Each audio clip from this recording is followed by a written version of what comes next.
Hey everybody, welcome back. We're now about to start the second practice game, Internship Opportunities, which steps the difficulty up one level, and now we're playing as the Expansive, which is the HQ you should have seen in the second scripted scenario, second scripted tutorial. All right, so I hit start. So Expansives, in many ways, they're kind of like the vanilla HQ. There's nothing particularly weird about them, but they just get a lot of like really nice bonuses across the board. So if I mouse over here, you see they get one extra claim for every time they upgrade their HQ. So by the end of the game, they'll have 4 more claims than everyone else. They need 50% less steel for their buildings, so they can really pump out their buildings fast, take advantage of those extra claims they get, and their units travel faster. So they can kind of like, it's a lot easier for them to claim resources that are farther away from them. So those are all really good, solid bonuses. High levels of iron found. All right, so for Expansive, this is actually exactly what you want. You want to find a spot that's got water and iron. Now let me talk about one thing real quick as well. So right now as I'm scanning, you see it says auto paused. So the game is actually kind of turn-based at this point. Every time I scan, the game kind of moves forward like 3 seconds or so. So every time you scan, the game is moving forward in real time, but then it pauses. And that's important because, at least in single player, it gives you all the time you need to think in the world while you're scanning to decide where is the very best place to found. Now, of course, if you just go scan, if you just keep scanning like that, eventually the AI is going to found because the clock is moving forward every time you scan. So you shouldn't just scan without thinking about it. But it does mean that if you get a situation where you're not quite sure what to do, it's okay. Just stand back, wait. The game is auto paused, and just kind of like take your time to think about what you want to do.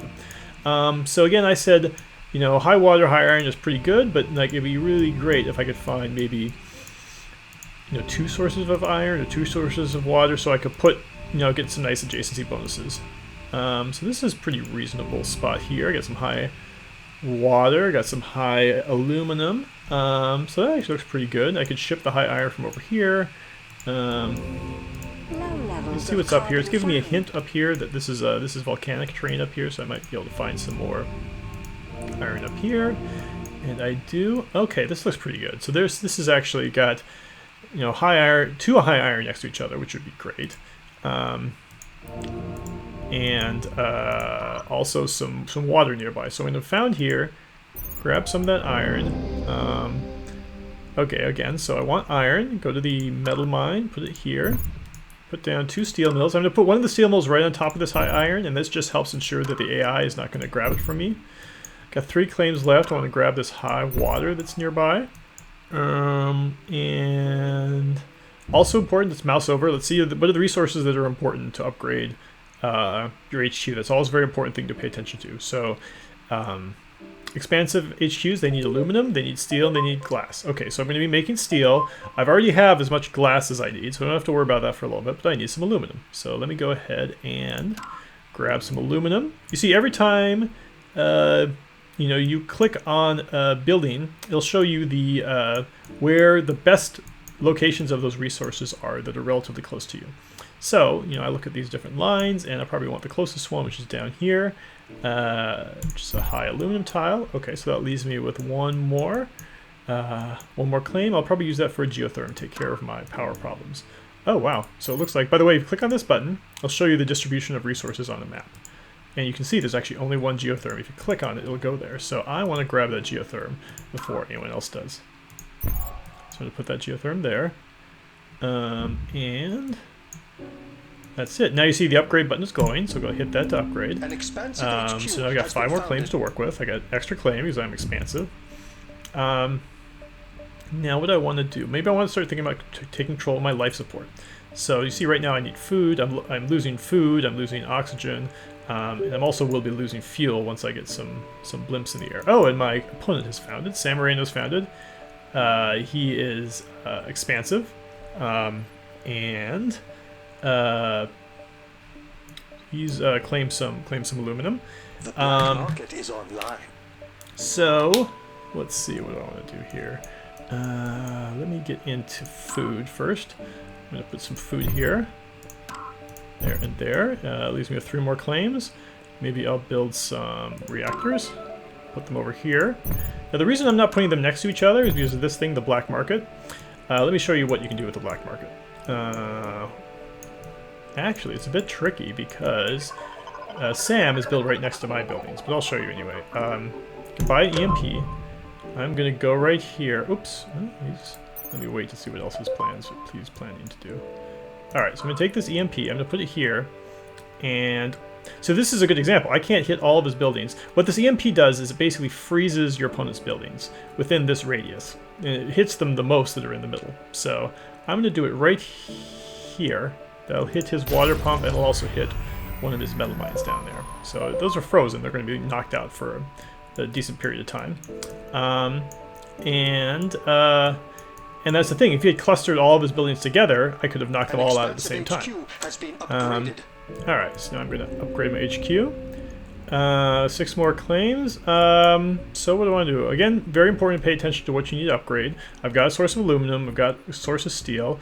However, you can always use more steel. So I'm going to drop down another steel mill.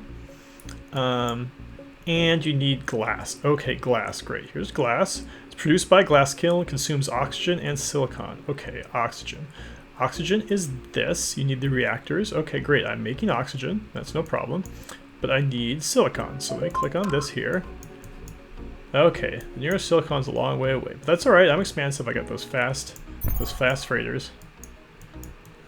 Sometimes I call them blimps because that's what they used to be called. 4 more claims. Alright, let me start put up a couple glass kilns then. Maybe another. Oh, there's no more geotherms. That's right.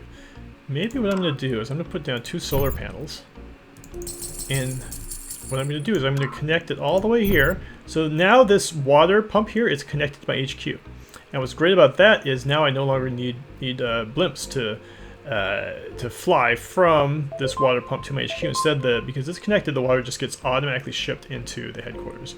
But you see I'm actually negative on water here. See, my pump is producing 2.4, but my farms and reactors are sucking up too much of it. So I'm going to need more water. So what I could do is I could grab this high water here.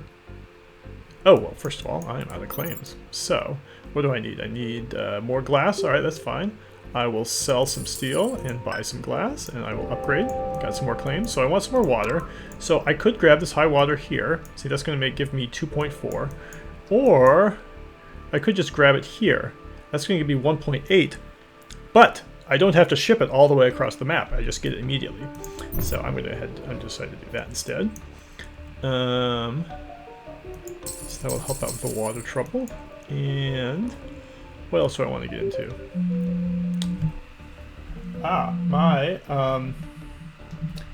My glass kilns are actually losing money. This is one important thing to do. Mouse over your buildings. You see these buildings are net $30.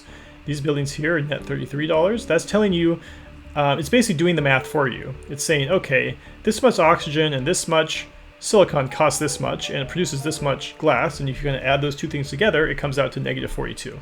So this is a problem. And the problem is that silicon has gotten so expensive. So there's a couple things I can do about that. Probably I want to claim another silicon. This will drive the price of silicon down. In the meantime, I can either turn off my glass kilns or I can just delete them.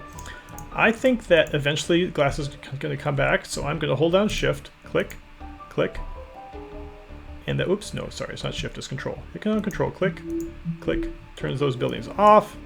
I can turn them back on later. You see there's actually little notifications here to remind me that these buildings are off. But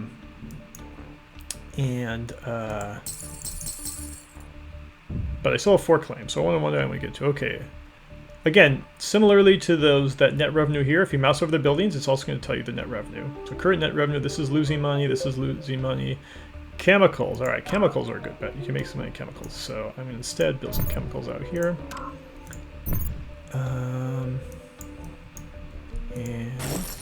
All right, so I quickly just drove down the price of silicon. So now now the glass kilns are making money. So I'm going to turn it back on, just barely, but I'm making so much silicon that it should be fine.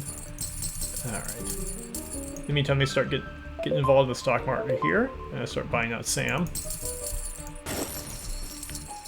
try to get enough to buy one more share of stock before I upgrade.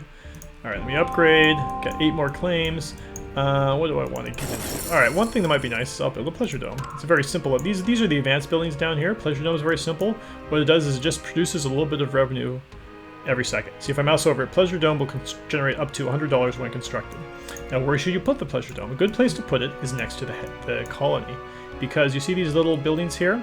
Let me undo this. If you mouse over it, it says adjacent entertainment plus 10%, and that's what the pleasure dome does. It's entertainment. So you see, like, if I put the pleasure dome here next to my own colony, it would produce $100. But if I put it over here next to the HQ, you see that if there's adjacent to one habitat module, it's going to produce 110. Adjacent to 2, 120. So this is a very good spot for it. And the colony might keep growing. If it surrounds the pleasure dome, I'll make up to 160. And as the colony grows, see right now it's size 3. Right now it's size 3. It'll get bigger over the course of the game, and as it gets bigger, you'll make more and more money from the pleasure dome. All right. Try to get over the bump. Get one more share of Sam's stock. I think I wanted to start using the black market a little more. So one nice thing here is the mule. Although, you know what? All the primary... Nope. Iron is fairly expensive. Alright, so I'm going to buy a mule. What a mule does is it lets you grab resources from a tile that you don't own. So it's showing me all lines to all the nearest resources. I could go here for carbon, I could go here for silicon, but I'm going to go up here for iron. Now, the mule is a little building, goes back and forth. It goes to the resource and basically mines 20 units of it, and then it comes back into the headquarters and drops it off. And it'll do that trip 10 times, so you get 200 resources. However, right now, look at this. The price of iron is actually higher than the price of steel, and that's a big problem. So if you mouse over my steel mills, see they're actually losing money. So I'm going to press Z. If you press the Z key, it hides your buildings, and I'm going to see that, okay, underneath the steel mill here is some iron. Okay, so I'm going to click there. I'm going to delete the steel mill. I'm going to put a metal mine down.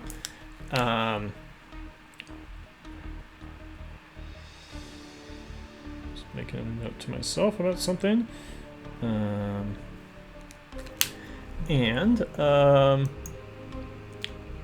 What else do I want to do? I still got 7 claims. All right, so when you're making plenty of iron now. Okay, now that I've driven the price down, now steel mills are back in business. They're a good investment. So I will put down another steel mill down. Buy up one more share of San Marino. I'm almost there. I may not even need to buy more stuff to get there. But let me see if there's one more thing I can do to him. Okay, I'm gonna grab some dynamite. That's a nice thing to do to hit buildings, so especially because silicon had been so valuable. It's a nice thing to do to buildings a long way away from someone's headquarters. So he's shipping that silicon all the way over here, from here all the way back to his HQ here. Wait, San Marino. San Marino's a girl. I'm sorry. Her HQ. Frank Dawson is the male scavenger.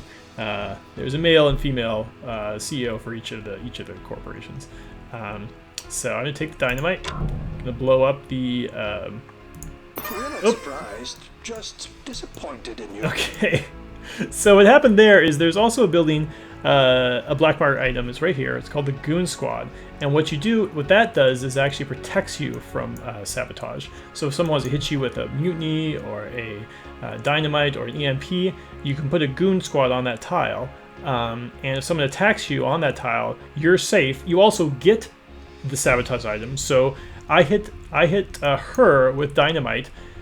She now has that dynamite. She's going to probably turn around and use that dynamite against me somewhere, because I hit her Goon Squad. It's also, normally when you hit someone with a black market, it's anonymous. You don't know who attacked you or who attacked some other player in the game. But if you hit a Goon Squad, it's announced to everyone that who was the one who did the attack. So at some point, Sam will probably try to hit me with a dynamite. But I probably should have enough money I can just end the game right here. So I'm going to hit buy. And there we go. Oh, look at that achievement. I won my 100th game as an expansive player. Cool. Alright, now let's jump into the next one.